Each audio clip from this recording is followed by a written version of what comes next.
L'invité politique de Soir 3 cette semaine est la candidate des Verts à l'élection présidentielle. Bonsoir Dominique Voynet. Bonsoir. Merci d'être avec nous. Alors aujourd'hui, un sondage Ipsos qui n'a pas dû vous échapper a été publié. Il vous crédite de 2% des voix, 0,5% selon BVA.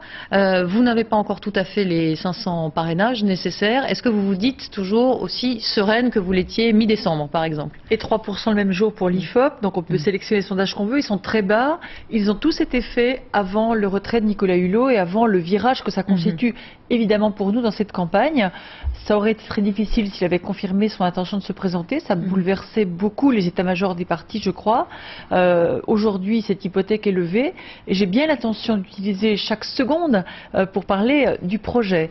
Cette campagne, elle se présente pas mal sur le terrain avec des militants qui sont motivés, avec aussi beaucoup d'actions, beaucoup d'expérience, beaucoup de contributions finalement à un projet. Ce qui compte, c'est pas seulement les belles idées qu'on professe du haut des estrades, c'est aussi la capacité de transformer les choses dans la durée et je m'inspire beaucoup de ce travail. Alors si ça ne se voit pas encore dans les sondages, vous qui êtes sur le terrain, comment vous mesurez aujourd'hui, pour vous, la non-candidature de Nicolas Hulot? Je crois que le travail fait par Nicolas est à saluer parce qu'il a contribué à faire en sorte que les questions environnementales ne soient pas considérées comme marginales, comme périphériques. Et je constate que les candidats dont chacun annonce, claironne qu'il pourrait être présent au second tour, ont veillé à reprendre à leur compte un certain nombre de propositions dont je m'honore de préciser qu'elles figurent dans le programme des Verts depuis très longtemps, qu'elles ont été considérées comme excessives, trop radicales, révolutionnaires pendant des années, pendant 4 ans au gouvernement. J'ai pas eu le sentiment que ces propositions étaient bien accueillies par mes partenaires et aujourd'hui qu'ils en reprennent une partie à leur compte, je m'en réjouis. Alors oui, vous avez l'air de dire que vous étiez trop en avance peut-être. Quelle est votre façon d'être trop en avance aujourd'hui? La société aussi était un peu en avance. Rappelez-vous, quand les Verts revendiquaient simplement le respect des engagements pris par le Parti Socialiste, on disait mais c'est des trublions. Et quand Lionel Jospin me désavouait, on disait Voynet avale des couleuvres. Et aujourd'hui, on se rend compte que tout le monde est d'accord sur le diagnostic. Nous devons diviser par 4 nos émissions de gaz à effet de serre. J'ai bien l'intention de ne pas laisser les promesses d'un jour être oubliées. Nous sommes là pour aider effectivement la société à opérer le virage, vers plus de responsabilité environnementale, plus d'emplois dans l'environnement, plus de qualité de vie, notamment pour les plus fragiles et les plus pauvres. Alors, on parlait des sondages, on les donne un peu en vrac comme ça, mais comme vous le disiez, c'est vrai que ce sont des chiffres qui sont assez bas. Corinne Lepage est elle aussi créditée d'intentions de vote à peu près similaires. Non, carrément plus basse. Mais vous savez, elle est à 0,5 aussi chez BVA. Mais oui, mais vous vous rendez compte que c'est un peu grotesque. Tous les jours, il y a un nouveau sondage qui chasse l'autre. Ce qui est intéressant, il y a quelques semaines, vous annonciez des chiffres au-dessus de 34% pour Ségolène Royal. Aujourd'hui, vous annoncez que c'est une catastrophe parce que ça baisse un petit peu. Laissons la campagne se déployer sur les contenus. Non, mais ce qui est intéressant, c'est de voir que ce sont des intentions de vote qui sont quand même très basses. Est-ce que ça veut dire que l'écologie, comme seul grand projet politique, n'intéresse pas les Français? Alors, d'abord, ça intéresse les Français. On l'a vu ces dernières semaines. Et puis, permettez-moi d'ajouter que il me paraît assez clair que les Français ne peuvent pas dire qu'ils se désintéressent de ces questions parce qu'elles vont s'imposer à eux. Le changement climatique, la sécheresse l'été, les bouleversements du rythme des précipitations, etc., les migrations à travers le monde par dizaines de millions de personnes dans les 20 ans qui viennent, ça va les intéresser. Donc je pense qu'on doit s'en occuper.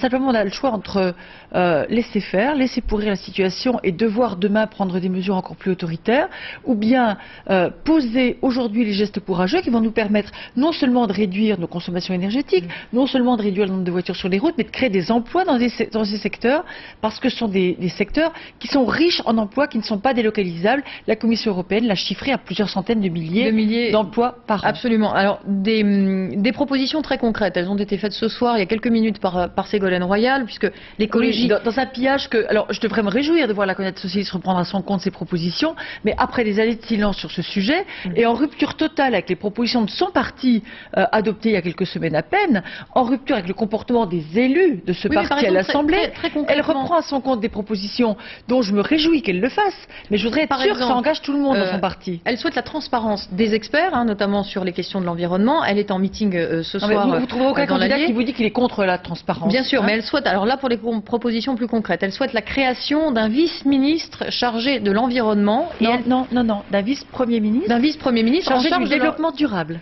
Oui, alors qu'est-ce que vous pensez de ça? Et elle dit aussi reprendre, je la cite précisément il y a quelques minutes, reprendre le flambeau de Nicolas Hulot. Bon, ça c'est de la rhétorique de meeting. Pour que les choses soient claires, Nicolas Hulot proposait un vice-premier ministre au développement durable. Nous allons plancher la semaine prochaine. Je vais proposer pour ma part que ce vice-premier ministre soit en charge très directement de la politique de l'énergie, parce que c'est comme ça qu'il pourra s'occuper aussi de bâtiments, de transport, de mutation de la politique agricole et d'industrie.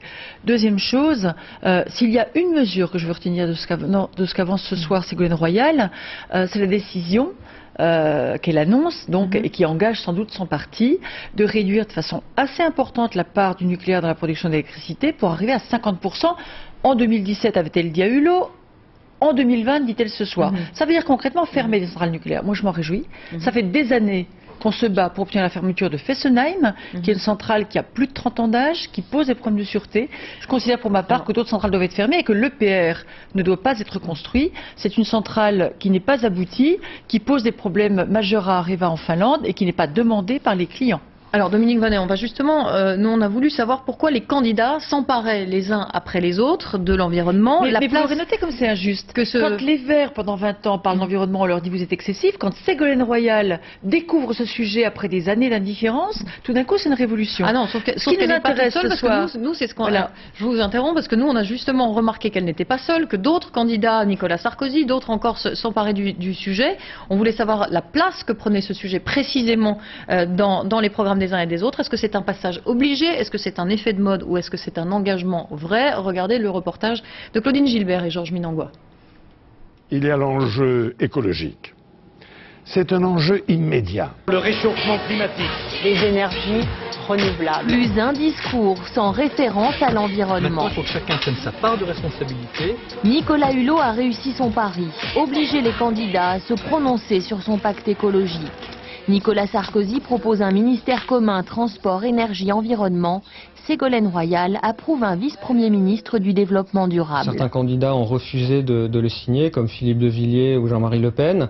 D'autres, comme Nicolas Sarkozy et Ségolène Royal, ont dit qu'ils allaient le signer, mais pas forcément en l'appliquant intégralement. La gauche insiste plus sur le volet politique public, comme par exemple la création d'un poste de vice-premier ministre à l'environnement et le développement de politiques publiques importantes, tandis que la droite aujourd'hui insiste plus sur la fiscalité, c'est-à-dire le choix du consommateur et faire en sorte que le consommateur soit libre de faire les bons choix écologiques. Loin des états-majors parisiens, nous sommes allés consulter Pierre Rabhi, concepteur de l'agriculture écologique depuis plus de 50 ans. Dans sa retraite ardéchoise, il perçoit dans la nature qui l'entoure les effets du changement climatique. Vous voyez, les bourgeons, pour un mois de janvier, ils sont déjà en train de gonfler et c'est prématuré. C'est prématuré parce que la température, maintenant, s'est élevée. Il y a aussi le chant des oiseaux, par exemple. Les oiseaux, moi j'ai toujours été habitué à entendre certains oiseaux à une période donnée, c'est-à-dire au mois de mars par exemple. Il y a des oiseaux de mars qui chantent maintenant. Les écologistes comme lui prêchaient dans le désert depuis les années 60.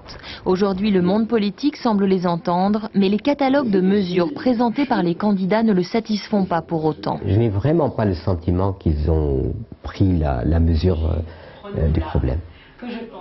C'est un problème de choix de société. L'écologie ne doit pas être un élément subsidiaire, complémentaire à quelque chose. L'écologie doit être fondamentale. Pas de temps à perdre, le péril écologique s'accélère. Alors Pierre Rabhi mise avant tout sur l'initiative et la vigilance de chacun d'entre nous pour que les belles promesses électorales ne restent pas lettre morte. Alors Dominique Voynet, évidemment, vous êtes d'accord avec cette dernière phrase. A raison. C'est même un choix de civilisation qui nous est proposé. Et le défi, c'est de faire reculer la pauvreté en même temps qu'on opérera la mutation vers le développement durable. Un mot encore. En matière de transport, en matière de traitement des déchets, en matière de réduction des gaspillages, on a un énorme gisement à la fois d'économie publique et d'emploi. On ne devrait pas louper cette chance de faire reculer la pauvreté et la précarité, notamment dans les territoires les plus en difficulté. Pour conclure, Dominique Voynet, très concrètement, on met l'environnement quelques secondes de côté. Que pouvez-vous nous dire de ce que vous feriez en priorité si vous étiez élu? Un mot à chaque fois sur l'éducation, les impôts, la politique étrangère. Vos priorités dans ces trois domaines? Une priorité en matière d'éducation, donner plus à ceux qui ont moins pour lutter vraiment contre l'échec scolaire et ne pas condamner au désespoir des générations de gamins dans les quartiers. Les impôts? Je trouve normal que ceux qui gagnent beaucoup d'argent payent des impôts pour financer des services publics de qualité. C'est un très bon moyen de faire reculer les inégalités. La politique internationale? La politique internationale, relancer la construction européenne, à la fois avec une constitution qui nous permette de fonctionner, mais aussi avec une Europe sociale et environnementale qui nous permette d'expliquer aux pays en voie de développement que notre modèle de développement n'est pas celui des États-Unis. C'est pas chacun pour soi, c'est tous ensemble. Merci beaucoup Dominique Bonnet d'avoir été notre invité.